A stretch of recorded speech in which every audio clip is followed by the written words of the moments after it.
ગ્રહયોગો જણાવી રહ્યા છે કે હવે સમુદ્રમાં યુદ્ધ જામશે. છેલ્લા કેટલાક સમયથી શનિ અને નેપચ્યુન જળ રાશિ મીનમાં સાથે ચાલી રહ્યા છે. પણ 23 ફેબ્રુઆરી 2026 રોજ યમના મોટા ભાઈ ગણાતા શનિ અને નેપચ્યુન એટલે કે વરુણદેવ એક જ સમાન અંશ ઉપર આવી ગયા છે. શનિ અને વરુણના આ કંજક્શન એટલે કે ગાઢ યુતિને કારણે આવનારા સમયમાં સમુદ્રમાં મોટા યુદ્ધો જામશે અને સમુદ્રમાં યમરાજ તાંડવ કરતા જોવા મળશે એવું મને જણાય છે. કારણ કે સમુદ્રમાં નેપચ્યુન અર્થાત વરુણદેવનો વાસ છે. એ વરુણ લોક જ કહેવાય છે અને શનિ એ યમ સદશ છે અને શનિ અને વરુણ ભેગા થઈ ગયા છે. પ્રથમ વિશ્વયુદ્ધ જમીન ઉપર પાયદળ સૈનિકો વડે લડાયું હતું.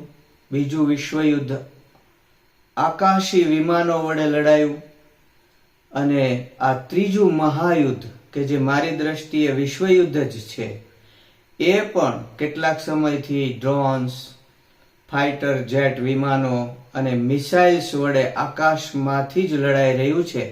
પણ હવે સમુદ્રી લડાઈ વિના એનો અંત આવે એમ જણાતું નથી. રશિયા અને યુરોપ બ્લેક સી અને બાલ્ટિક સમુદ્રમાં એકબીજાની ઘેરાબંધી કરી રહ્યા છે. ચીને પણ કેટલાક સમયથી સમુદ્રમાં જ તાઇવાનનો ઘેરો ઘાલ્યો છે. તો તાજેતરમાં અમેરિકાએ પણ સમુદ્રમાં જ ઈરાનનો ચોતરફથી ઘેરો ઘાલ્યો છે. ઈરાને પણ સાંકડી જે હોર્મુઝ ગલી છે એને ચોક કરી દીધી છે અને એટલાન્ટિકના પેટાળમાં રશિયાની ન જાણે કેટલીય સબમરીનો તરી રહી છે, કોઈને ખબર નથી.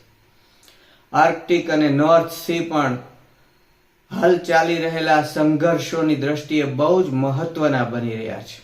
દુનિયાના કોઈને કોઈ સાગરમાં નિત્ય નવા યુદ્ધાભ્યાસો થાય છે. આમ હવે પછીનું યુદ્ધ સમુદ્રની છાતી ઉપર લડાશે એમાં મને કોઈ શંકા નથી. 2026 બાકીના મહિનાઓમાં કાળો સમુદ્ર, બાલ્ટિક સમુદ્ર, દક્ષિણ ચીની સમુદ્ર, અરબ સાગર અને ભૂમધ્ય સમુદ્રમાં ભીષણ યુદ્ધો લડાતા જોવા મળશે અને અમેરિકા અને ઈરાન વચ્ચે પણ સમુદ્રમાં જ લડાઈ જામશે એવું મને લાગે છે.